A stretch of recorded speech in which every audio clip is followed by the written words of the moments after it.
तो नमस्कार दोस्तों, मैं विनय सर विनय मैथमेटिक्स क्लासेस से आप सभी लोगों का स्वागत है। हाइट एंड डिस्टेंस में ऊंचाइयां एवं दूरियां, ये आप लोगों का जो क्लास होगा वो एनसीईआरटी के चैप्टर नंबर 9 से है। तो ये जो आप लोगों का जो एग्ज़ाम 2025 में जो आने वाला है उसके लिए एक तरह से मैं क्रैश कोर्स के तहत भी मैं बताने जा रहा हूँ और बहुत ही ये सरल है और सिंपल भी रहेगा। और जो आपके एग्ज़ाम बोर्ड में जिस तरह का सवाल रहेगा उसी से संबंधित आप लोगों का बेसिक तौर पे ये मैं एनसीईआरटी का सवाल बताने जा रहा हूँ, क्योंकि इससे पहले मैं भारतीय भवन का बुक से मैं सिलेबस को पूरा कर दिया हूँ, लेकिन जो बिहार बोर्ड का जो क्वेश्चन रहता है वो एनसीईआरटी से अधिक रहता है।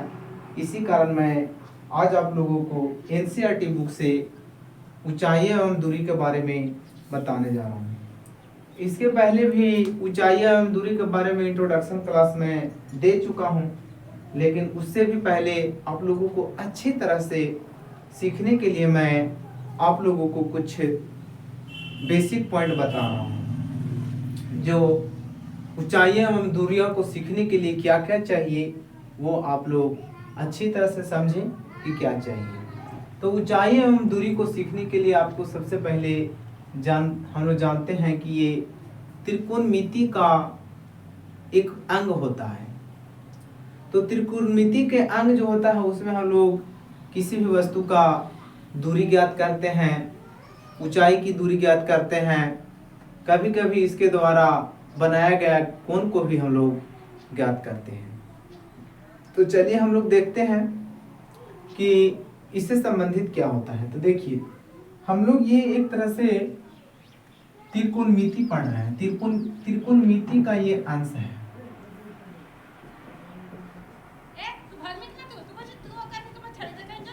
ये त्रिकोणमिति का अंश है। तो त्रिकोणमिति में हम लोग जानते हैं कि इसमें 3 कोण होते हैं और इसमें जो हम लोग पढ़ते हैं वो समकोण त्रिभुज के बारे में पढ़ते हैं। ये हम लोगों का समकोण त्रिभुज है। तो समकोण त्रिभुज में ये हम लोगों का 90 डिग्री होता है और 90 डिग्री के सामने वाला जो होता है ये कर्ण होता है और ये हम लोगों का लंब होता है और ये हम लोगों का आधार होता है। तो हम लोग कर्ण को लंब को हम लोग P से सूचित करते थे और कर्ण को हाइपोटेनस 1 से और आधार को हम लोग B से सूचित करते थे। और यहाँ पास यदि थीटा होता है तो थीटा के सामने वाला जो भुजा होती है वो लंब होता है। तो इससे जुड़ी संबंधित और भी प्रश्न होता है कि जैसे आप लोगों का ये ऊर्ध्वाधर रेखा की ऊर्ध्वाधर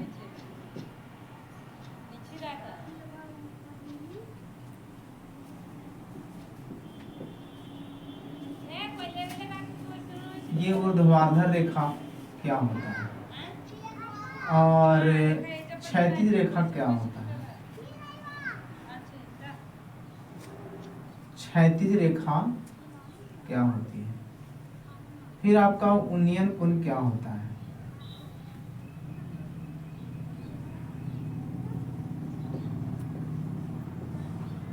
उन्नयन कोण क्या होता है। फिर आपका अवनमन कोण क्या होता है।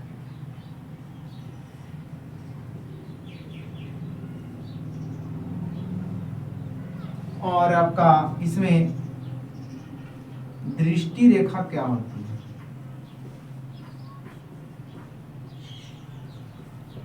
तो ये सब चीजों के बारे में हम लोगों को अभी जानेंगे और फिर उससे हम लोग क्या जानेंगे कि चलिए सबसे पहले हम लोग इसको देखते हैं। ऊर्ध्वाधर जो रेखा होती है वो हम लोगों का एक पड़ा हुआ रेखा होता है। पड़ा हुआ नहीं, ऊर्ध्वाधर जो रेखा होता है वो खड़ा रेखा होता है। ये अगर जो ऊर्ध्वाधर रेखा बोलेगा तो हम लोग एक क्या करना है कि एक लंबी रेखा यानी लंब डालना है। फिर क्षैतिज रेखा बोलेगा तो क्षैतिज रेखा को हम लोग ये वाला रेखा को क्षैतिज रेखा कहेंगे और इसको हम लोगों को कर्ण कहेंगे। ठीक है, तो ऊर्ध्वाधर रेखा जो होती है एक लंब होती है, क्षैतिज रेखा जो होती है वो आधार होती है। अब हम लोग की बात जो होता है यहाँ पर ऊर्ध्वाधर रेखा कहेंगे कि इसको मान लिया जाए कि ये ए है, ये बी है और सी है। तो ए बी जो यहाँ पास है वो ऊर्ध्वाधर रेखा है और क्षैतिज रेखा क्या है, बी सी जो है वो क्षैतिज रेखा है। और ये जो कर्ण जो है वो आपका दृष्टि रेखा कहलाता है। कर्ण हमेशा ही दृष्टि रेखा होती है यानी इस दृष्टि रेखा यानी कि आंख जहां पास से कोई वस्तु रखा रहता है, वस्तु को जो रेखा मिलाने वाली वस्तु को जो मिलाती है आंख की जो रेखा, उसको हम लोग क्या कहेंगे, दृष्टि रेखा। तो दृष्टि रेखा हम लोगों का ये वाला हो जाएगा। फिर उन्नयन कोण, तो उन्नयन कोण का भी डिफिनेशन आप लोगों को मैं पहले बता चुका था, लेकिन फिर भी आप यहाँ पास देख सकते हैं कि उन्नयन कोण कहते हैं किसको है। जब आंख अगर जो कोई वस्तु ऊपर, जब आंख कोई वस्तु को ऊपर की ओर देख रहा है और वस्तु को खुद को वो नीचे से देख रहा है, यानी व्यक्ति जो देखने वाला है यदि नीचे से ऊपर की वस्तु को देखता है तो वो उसका उन्नयन कोण कहलाता है। यानी देखिए यहाँ पास ये जो बना हुआ, अगर जो यहाँ पास कोई व्यक्ति है यानी कि इसको देख रहा है यहाँ से, तो ये जो होगा यहाँ पास की जो होगा इसको हम लोग उन्नयन कोण कहेंगे। यदि यहाँ पास से कोई व्यक्ति अगर जो देखता है तो हम लोग उसको क्या कहेंगे, तो उसको हम लोग क्या कहेंगे, यहाँ से अगर जो देखता है तो उसको हम लोग अवनमन कोण कहेंगे। तो उन्नयन कोण क्या के लिए हम लोग क्या लिखेंगे, बी सी ए, कोण जो बी और सी ए जो है वो आपका उन्नयन कोण कहलाएगा। अवनमन कोण को क्या कहलाएगा, तो बी ए सी, बी ए सी, ये आपका अवनमन कोण कहलाएगा। यदि कोई व्यक्ति या वस्तु ऊपर से देखता है तो उसके द्वारा बनाया गया कोण जो होता है वो अवनमन कोण कहलाता है। और यदि कोई व्यक्ति नीचे से ऊपर की ओर वस्तु को देखता है तो वो उसका उन्नयन कोण कहलाता है। ये हम लोगों का दृष्टि रेखा हो गया। यदि आप इन चीजों के बारे में अगर अच्छी तरह से समझ जाते हैं कि उन्नयन कोण क्या होता है, क्षैतिज रेखा क्या होता है, ऊर्ध्वाधर रेखा क्या होता है, तो आप हाइट एंड डिस्टेंस को एकदम आसानी से बना सकते हैं। यदि ये सब बातें को अगर जो आप नहीं जानिएगा तो आप नहीं बना सकते हैं। और उसमें से भी रहता है क्या कि पाद बिंदु रहता है। पाद बिंदु को भी जान जाइए कि पाद बिंदु क्या होता है। फिर आपका जो अगला भी पॉइंट रहता है वो शिखर भी रहता है। शिखर, शिखर को जिसको हम लोग क्या कहते हैं, शीर्ष भी कहते हैं। शिखर को हम लोग शीर्ष बोलते हैं। तो शिखर को हम लोग शीर्ष, तो पाद बिंदु का मतलब होता है कि जैसे मान लिया जाए कि कोई मंजिल है तो मंजिल के यहाँ पाद बिंदु ये ना होगा, यहाँ पास आप देखिए हमेशा पाद बिंदु जो होगा वो भी होगा। फिर आपको शीर्ष बिंदु, तो शीर्ष जैसे मान लिया जाए कि कोई ये पेड़ है और पेड़ के शीर्ष पर से कोई बंदर देख रहा है तो उसके लिए हम लोग शीर्ष बिंदु क्या मानेंगे, ये मानेंगे। तो आपको जहां शीर्ष बिंदु एकदम शीर्ष जो ऊपर जो रहता है उसको हम लोग शीर्ष कहेंगे। तो ये भी आपको हाइट एंड डिस्टेंस में आपको पाद बिंदु क्या है, शीर्ष क्या है, आपको जानना पड़ेगा। ये हाइट एंड डिस्टेंस का लॉजिक पॉइंट हुआ कि आप इन चीजों के बारे में, इस चीजों के बारे में जानते हैं अथवा नहीं। तो ये आप लोगों के लिए एकदम भिविया ही है, तो आप इसको समझिए बढ़िया से, ठीक है।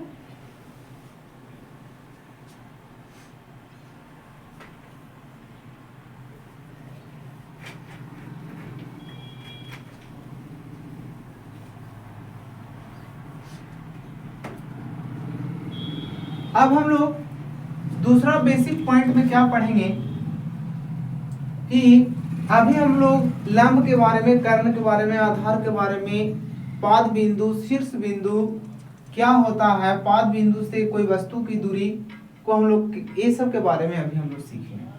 आपका दूसरा जो हम लोगों का बेसिक जो पॉइंट है वो क्या होता है कि आपको जानना पड़ेगा कि साइन थीटा बराबर क्या होता है, कॉस थीटा बराबर क्या होता है और टेन थीटा बराबर क्या होता है।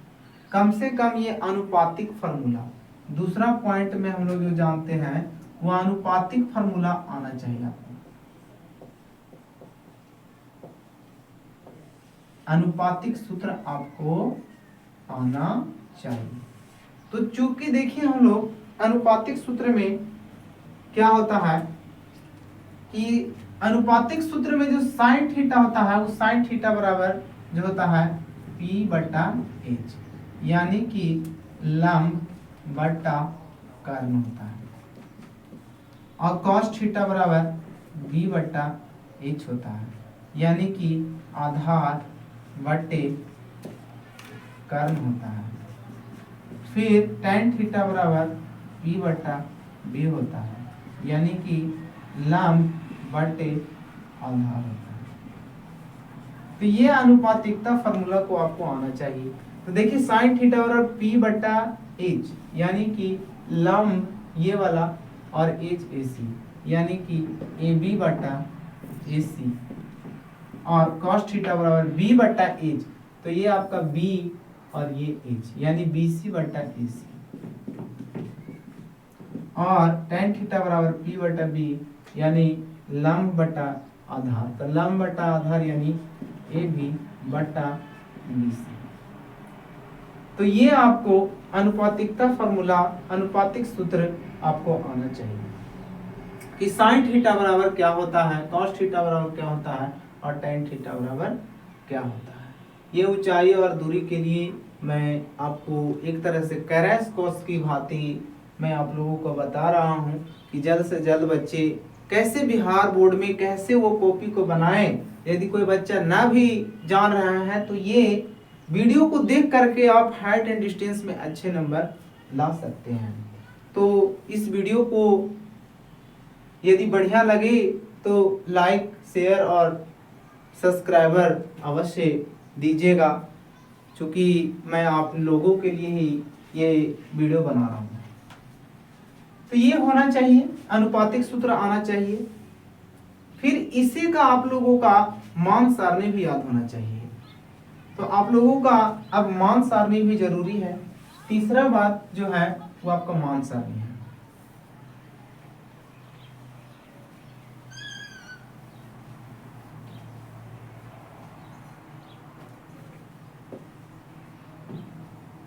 तीसरा जो है आप लोगों का कि मान सारणी भी याद होना चाहिए। ज्यादा का नहीं याद करिए, मात्र आपको मान सारणी जो याद करना है बस साइन का, कॉस का और टेन का। यदि जिस बच्चे का ना भी याद है वो यहाँ देख ले। मात्र आपको क्या चाहिए कि 30 डिग्री का याद करिए, 45 डिग्री का और 60 डिग्री का। यही तीन आप फार्मूला को याद रखते हैं, आपको 90 की जरूरत नहीं है ना। और फिर 0 डिग्री का भी यहाँ पास ऊंचाइयाँ एवं दूरिया में नहीं जरूरत है। तो साइन 30 का मान जो होता है 1/2 होता है, कॉस 45 का 1/√2 होता है, और कॉस साइन 60 का मान जो होता है वो √3/2 होता है। फिर जस्ट इसका उल्टा √3/2 हो जाता है, 1/√2 होता है और ये 1/2 होता है। ये आप लोगों को ट्रिकली भी बताया गया है कि किस तरह से होता है। फिर tan थीटा और tan 30 का मान 1/√3 होता है। फिर tan 45 का मान 1 और ये tan 60 का मान √3। इसके अलावा आपको हाइट एंड डिस्टेंस में किसी भी का भी मान सारने की जरूरत नहीं पड़ेगा। आपको यदि आता है तो बढ़िया है, आप हाइट एंड डिस्टेंस में और भी तरीका से आप बना सकते हैं। फिर आपको मैं हाइट एंड डिस्टेंस के बारे में बताना चाहता हूँ कि हाइट एंड डिस्टेंस में होता क्या है, किसका क्या निकलता है। तो ये हेडिंग में है ऊंचाई एवं दूरी।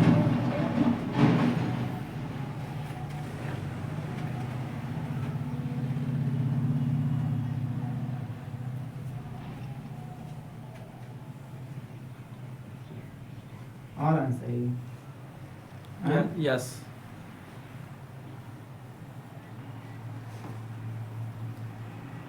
यहाँ पास आप लोगों को ऊपर में हेडिंग ही दिखाई पड़ रहा होगा, ऊंचाइयां एवं दूरियां। तो ये ऊंचाइयां एवं दूरियां क्या होता है उसको आप लोग देखिए कि जैसे मान लिया जाए कि यहाँ पास एक पेड़ है और कुछ पेड़ के पाद बिंदु से कुछ दूरी पर कोई यहाँ व्यक्ति है और व्यक्ति क्या करता है कि पेड़ के शिखर को देखता है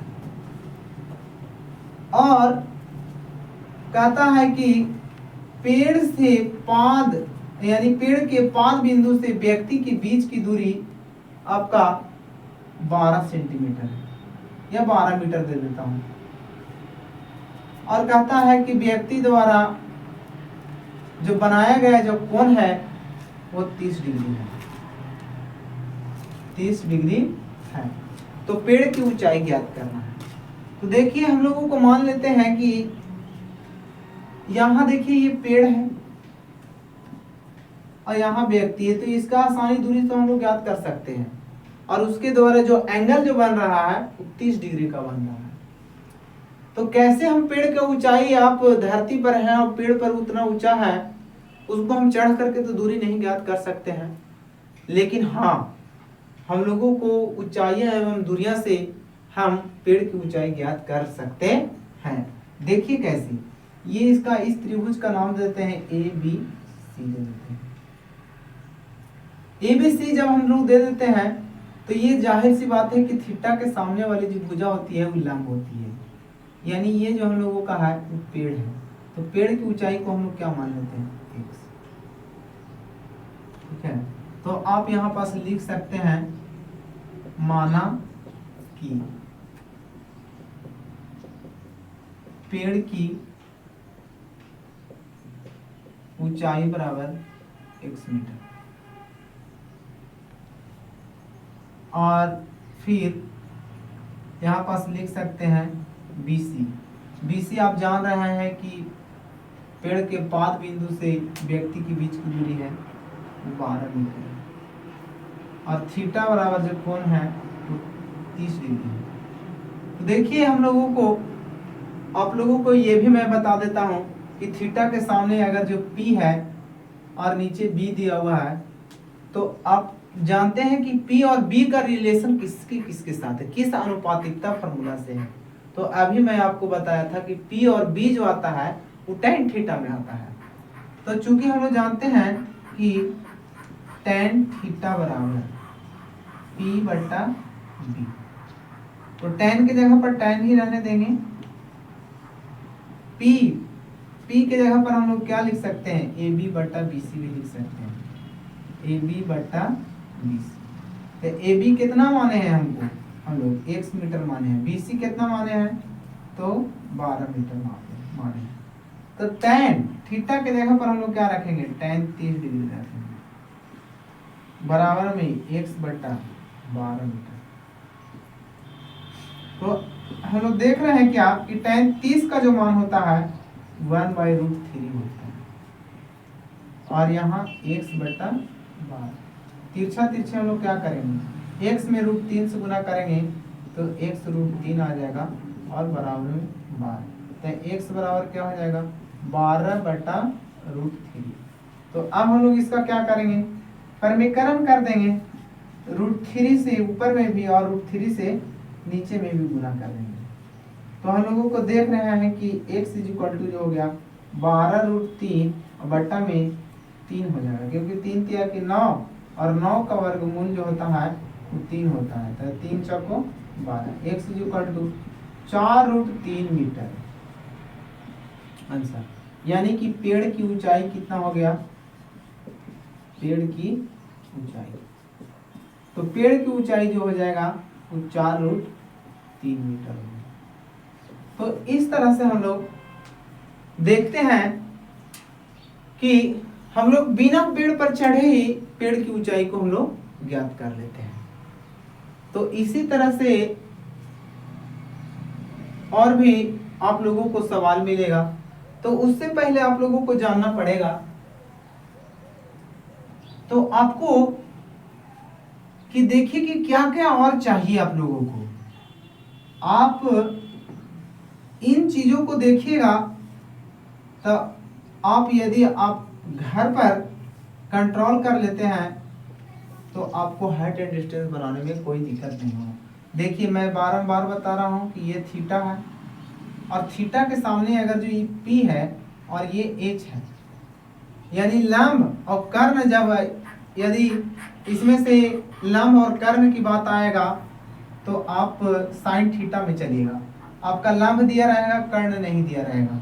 लंब दिया रहेगा और कर्ण निकालने के लिए बोलेगा, तब P और H की जो बात होगा उसमें साइन थीटा में चलिएगा। साइन थीटा बराबर जो होता है P बटा H होता है। फिर यदि आपका P रहेगा और B रहेगा तो अभी तुरंत मैंने बताया कि फिर साइन में ना चल करके फिर tan में चलिएगा। तो tan थीटा बराबर क्या होता है, P बटा B होता है।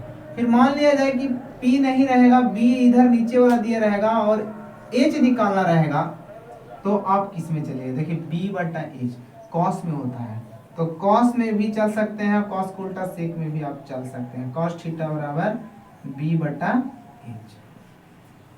ये चीज भी आपको जानना बहुत ही जरूरी है कि यदि आपको कोई एक अनुपातिकता फार्मूला में एक दिया रहेगा और एक निकालना रहेगा तो आप कैसे चलिएगा। ठीक है, तो एक दिया रहेगा और एक निकालना रहेगा। यदि P दिया रहेगा और H निकालना रहेगा तो आप साइन में ही चलिएगा। अगर जो B दे रहेगा और P निकालना रहेगा तो आप tan में चलिएगा। और इसमें यदि आपका B दे रहेगा, H निकालना, कोई भी दो में से एक दिया रहेगा तो आप देख लीजिएगा कि कौन दिया हुआ है और किस में हम लोग चलेंगे।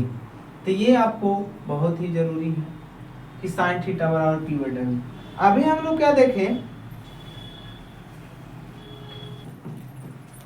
कि परमीकरण करने के लिए आया। जैसे यहाँ पास हम मान लेते हैं कि कुछ आपको परमीकरण भी सिखा देते हैं कि 1/√3 है, उसका परमीकरण क्या हो। तो परमीकरण के लिए बाबू आपको देखिए किस किस तरह से आपको परमीकरण यहाँ हाइट एंड डिस्टेंस में आएगा। तो मैं बताना चाहता हूँ √3 नीचे में रहेगा तो उसको क्या करिएगा, ऊपर में भी √3 और नीचे में भी √3 दीजिएगा। तो √3 में 1 से गुना करेंगे तो √3 ही आएगा और 3 तिहाई 9 और 9 का वर्गमूल जो होता है वो 3 होता है। ये इस तरह से लिखिएगा, यानी 1/√3 को आप क्या लिख सकते हैं, √3/3 लिख सकते हैं। ये आपका बहुत ही जरूरी है। दूसरा में आपका आ सकता है क्या कि 1/√2 ही नीचे में रह सकता है, तो इसको भी ऐसे ही करिएगा, √2 ऊपर और √2 नीचे। हरों का परमीकरण इसलिए किया जाता है कि नीचे में रूट ना हो, √2 और 2 का 4 का वर्गमूल यहाँ 2 होगा। इतना लिखिए। फिर तीसरा जो होगा वो परमीकरण टाइप वो इस तरह से रहेगा, √3 - 1 और √3 - 1 या √3 + 1, कुछ भी इस तरह से रहेगा। तो आप क्या करिएगा इस तरह के परमीकरण का, √3 - 1 और √3 - 1, यानी माइनस रहेगा तो दोनों यहाँ पर प्लस रहेगा तो दोनों यहाँ माइनस में करिएगा। तो इसको सोल्व कैसे करिएगा, a - b यानी फार्मूला हो जाता है a - b का होल स्क्वायर, और नीचे जो फार्मूला होगा a + b × a - b, वो फार्मूला हो जाता है a² - b² का। तो इसको आप कैसे लिखिएगा, तो √3 - 1 का होल स्क्वायर और बट्टा में आपका क्या हो जाएगा कि √3 का होल स्क्वायर और माइनस में 1 का होल स्क्वायर।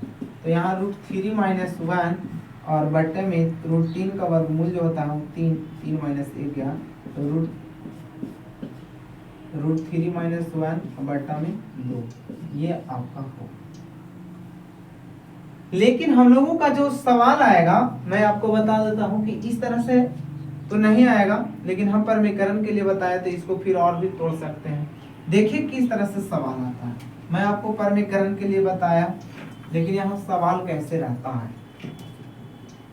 पहला जो सवाल रहता है ऐसे रहेगा, जैसे मान लें कि 4/√3 आया था, तो इसका परमीकरण हम लोगों को क्या किया कि 4 लिखे हम लोग और नीचे √3 और ऊपर में भी √3 किए और नीचे में भी √3।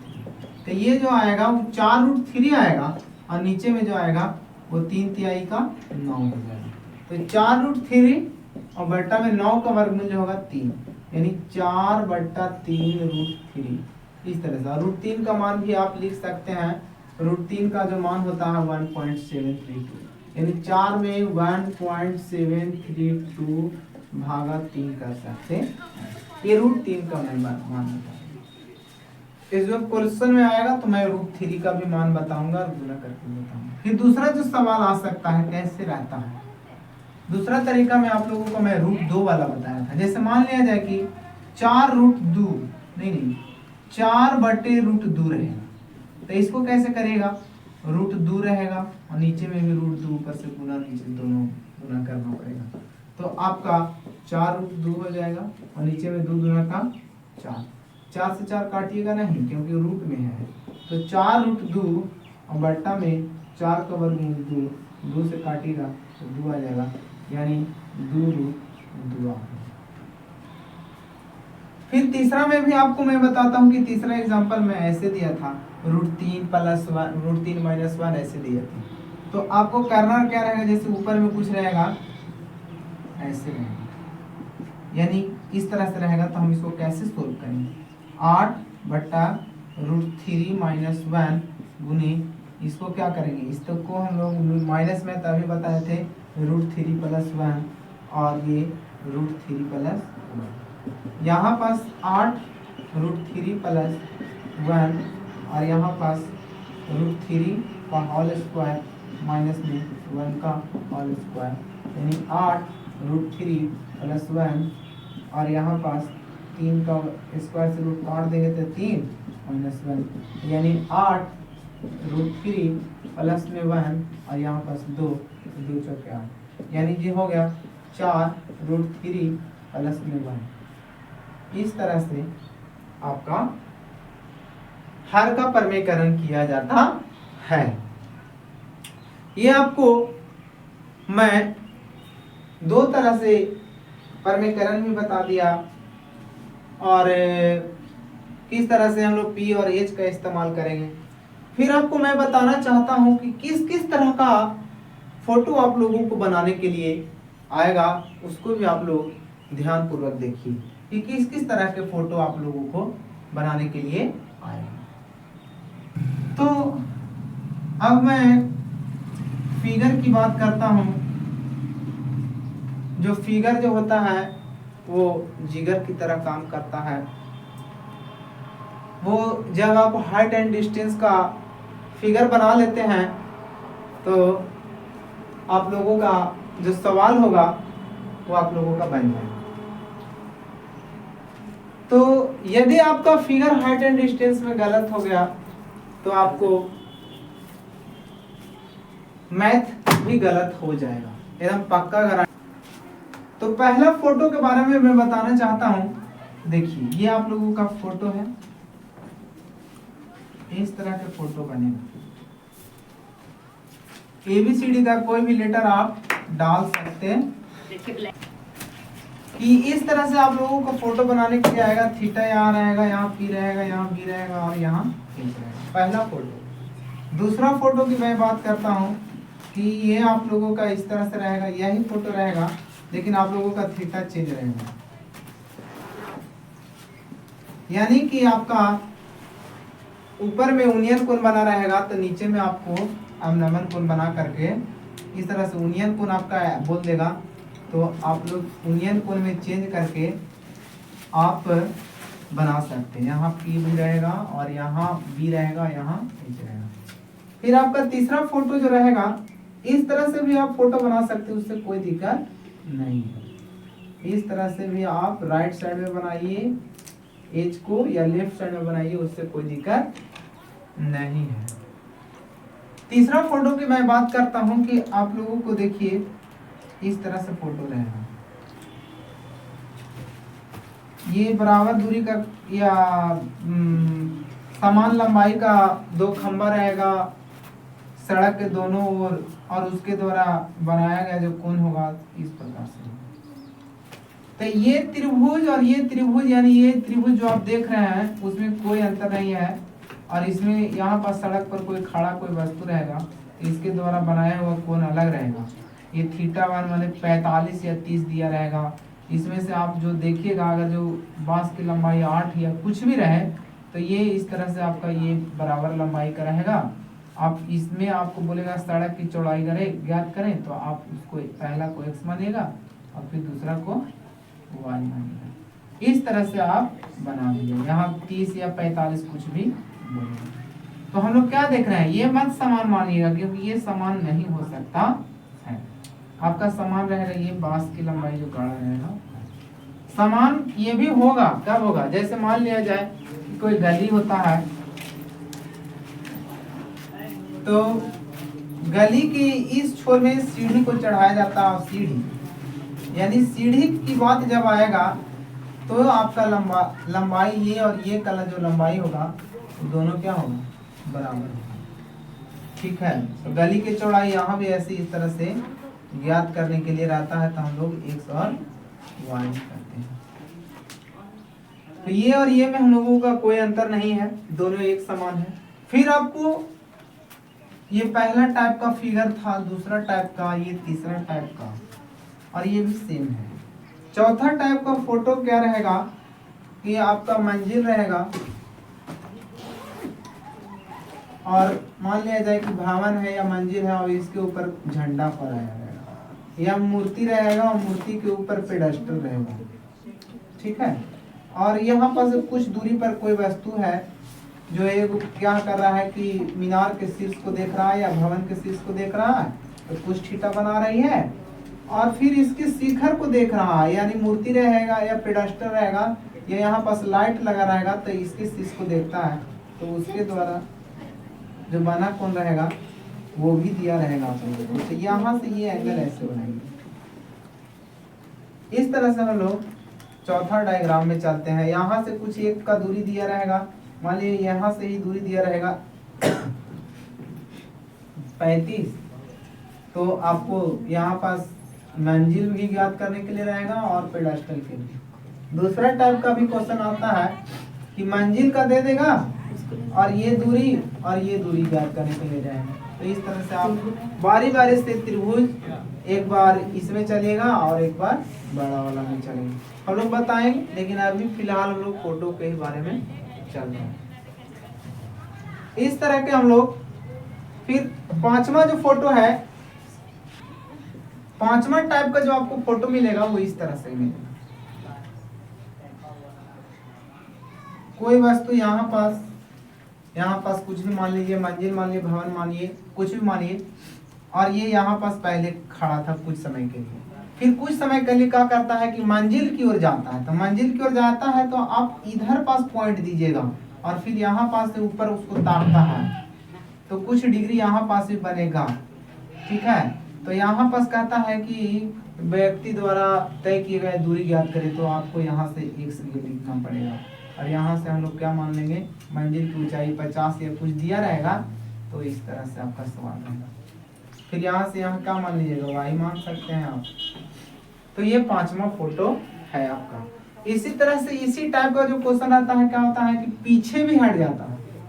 तो ये फोटो और ये फोटो में जैसे मान लीजिए यहाँ पहले खड़ा है और फिर ये कुछ दूरी और हट जाता है, तो आप हट जाता है तो कितना दूरी हटा, तो फिर इसको भी आप x मानिएगा और फिर इसको हम लोग क्या मान लेंगे, y। यहाँ से मंजिल या भवन की कुछ दूरी दिया हुआ रहेगा, तो बारी बारी से इसके द्वारा भी बना कोण थीटा रहेगा या कुछ भी 30, 45 ऐसे कुछ भी दिया रहेगा। तो इस तरह से आप फोटो को बनाइएगा, और हाइट एंड डिस्टेंस में 5 फोटो हो गया, आपका अनुपातिक फार्मूला हो गया, मान सारणी हो गया, आपको इसी तरह से आपका बेसिक ये आपको बताया है, और इसके बाद अगला दिन जो हम लोग बताएंगे वो एनसीईआरटी का सवाल ही मैं बताऊंगा। चूंकि भारतीय भवन का सवाल आप लोगों को मैं बता दिया हूं, तो अगला दिन आप एनसीईआरटी का इंतजार करिए अगला पार्ट्स में। Thank you.